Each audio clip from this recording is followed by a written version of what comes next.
मतलब है, मान लीजिए मेरे अंदर बहुत सी चीज़ों के लिए डिसिप्लिन नहीं है, जैसे शांभवी को नियमित रूप से प्रैक्टिस करना।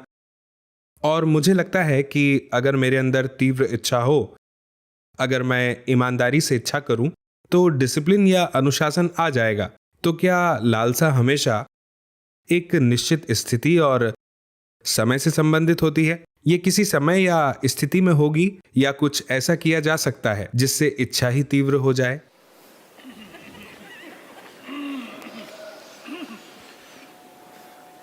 आपको भूख लगे हुए कितना समय हो चुका है? कुछ घंटे हो गए। बहुत भूख आपको आखिरी बार कब लगी थी? क्योंकि ज्यादातर लोग कभी खुद को भूख महसूस ही नहीं होने देते। वे दिन भर खाते रहते हैं। कितना समय हो गया है जब आपको सचमुच बहुत भूख लगी थी? कभी कभार हाँ। मुझे बताएं, कितने समय पहले? सचमुच बहुत भूख लगना, मतलब मेरा मतलब है, भूख तो लगती है और फिर हम खाते हैं, लेकिन मुझे नहीं पता कि इतनी भूख कब लगी थी कि मैं। फिर तो बहुत समय हो गया है। हाँ हाँ। क्योंकि भूख ऐसा अनुभव नहीं है जिसे आप भूल सकते हैं। ये तीव्र होती है। तो अगर आप 3 दिन 4 दिन व्रत रखें तो आप हर चीज ध्यान से करेंगे। आप एक उंगली भी बेवजह नहीं हिलाएंगे। आप हर चीज का सावधानी से इस्तेमाल करेंगे। आप बस वही कहेंगे जो आप कहना चाहते हैं। आप इस तरह डा डा डा डा डा बात नहीं करेंगे। आप ध्यान से बोलेंगे, क्योंकि अब ऊर्जा सीमित है और आप जानते हैं कि आपको एक ढंग से जीना है। कोई ट्रेनिंग नहीं चाहिए, बस इसलिए कि आप भूखे हैं आप शांत हो जाते हैं। आप ऐसे बन जाते हैं। इसी तरह अगर किसी चीज की तड़प हो तो वह भूख जैसी होती है। अगर आपकी लालसा काफी मजबूत है तो सब कुछ अपने आप होने लगेगा।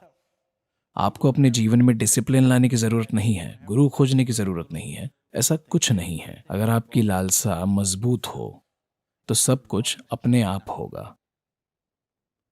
तो समस्या ये है कि लालसा नहीं है, क्योंकि आप नाश्ता करते रहते हैं।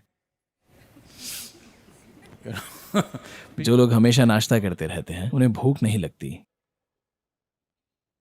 क्योंकि आप नाश्ता कर रहे हैं। नाश्ते का मतलब है अभी आप अपनी इच्छा पूरी करने की कोशिश में हैं। मनुष्य की लालसा असीम रूप से विस्तार करने की है, पर आप अपनी लालसा को खरीदारी से पूरा कर रहे हैं, या फिर क्रिकेट मैच देखकर, सिनेमा देखकर, किसी से बातें करके, कुछ पढ़कर, लाखों दूसरी चीजों से अपना ध्यान भटका रहे हैं। तो बस कुछ दिन ऐसे बिताएं। कुछ नहीं, बस अपने कमरे को सफेद रंग दें। ठीक है? आरामदायक कुर्सी चलेगी। आंखें खुली हों, नींद ना लें। सतर्कता और खुलापन रखें। ना कुछ पढ़ें, ना कुछ सोचें। कोई नई फिलॉसफी मत बनाएं, कुछ भी नहीं, बस बैठे रहिए। आप देखेंगे, शुरू में आपको ऐसा लग सकता है कि आप पागल हो रहे हैं, पर कुछ समय बाद आप साफ देख पाएंगे कि ये जीवन क्या चाहता है। ये आपके लिए 100% स्पष्ट हो जाएगा। बिल्कुल 100% स्पष्ट, कोई संदेह नहीं बचेगा। तो इसलिए हम जगह बनाते हैं, एक आश्रम बनाया जाता है, ताकि आप आकर इसका अपनी साधना के लिए इस्तेमाल करें। आप समझे? आप आएं और कुछ समय लगाएं। 1 वर्ष में कम से कम 1 हफ्ता या 2 हफ्ते, बस इसके लिए, किसी और चीज के लिए नहीं।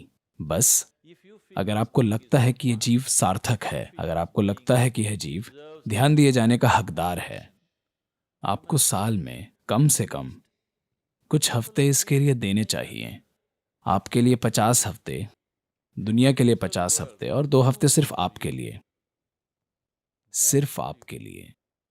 ना आपके शरीर के लिए, ना मन के लिए, ना मनोरंजन के लिए, ना ही अपने परिवार के लिए, बस आपके लिए। आपको यह समझना होगा, सबसे अच्छी चीज, सबसे महत्वपूर्ण चीज और सबसे खूबसूरत चीज जो आप अपने आसपास के लोगों को दे सकते हैं, वो ये है कि आप एक विकसित इंसान हैं।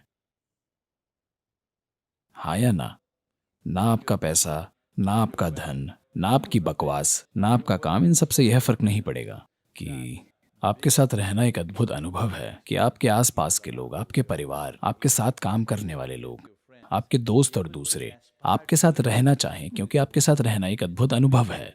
ये सबसे अच्छी चीज है जो आप अपने आसपास किसी के लिए भी कर पाएंगे। उन्हें बस इसी चीज की ख्वाहिश है ना?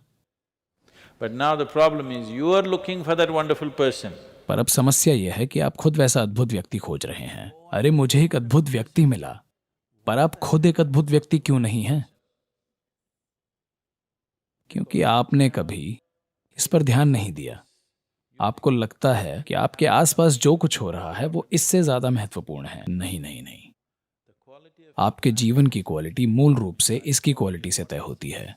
ये जैसा है जीवन भी वैसा ही होगा। हम आपको जहां भी भेजें, चाहे हम आपको स्वर्ग में डाल दें या नरक में, आपके जीवन का अनुभव और क्वालिटी इस बात से तय होगी कि ये कैसा है, ना कि स्थिति कैसी है।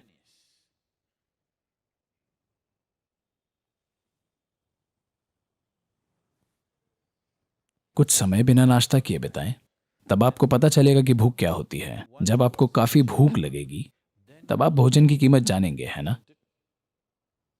वरना आप भोजन की कीमत जान ही नहीं पाएंगे कि भोजन क्या होता है। बस 24 घंटे मत खाएं, और फिर जब कोई आपको भोजन परोसता है उसे तुरंत मत गड़प जाएं। बस बैठे रहें, 2 मिनट रुकें, बस भोजन को देखें। ये देखें कि आपके लिए इसके क्या मायने हैं। भोजन जीवन है, थाली में बैठा जीवन। ये कोई कूड़ा नहीं है, ये कोई सामग्री नहीं है, कोई सामान नहीं है। भोजन जीवन है, आपका जीवन थाली में बैठा हुआ है ना। अगर आप भोजन को ऐसे अनुभव से देखते हैं तो भोजन को संभालने का आपका तरीका बदलेगा या नहीं? हाँ, यही सब कुछ है। तो अगर आप सिर्फ 1 हफ्ता बिताएं जहां आप बस चिंता ना करें, अगर आप आएंगे तो ये हम आपके लिए ठीक कर देंगे। हम इसे एक खास तरह से तय करेंगे और फिर आप देखेंगे कि इसे जानना आपके जीवन में सबसे बड़ी चीज बन जाएगी। जब ऐसी तड़प जाग जाएगी तो बाकी सब तालमेल में आ जाएगा। स्वर्ग और नर्क आपके अनुसार चलेंगे, वे आपके अनुसार चलने लगेंगे। अगर लालसा काफी बड़ी है तो इसे कोई नहीं रोक सकता। सब कुछ आपके साथ तालमेल में होगा। यही ब्रह्मांड का स्वभाव है। अगर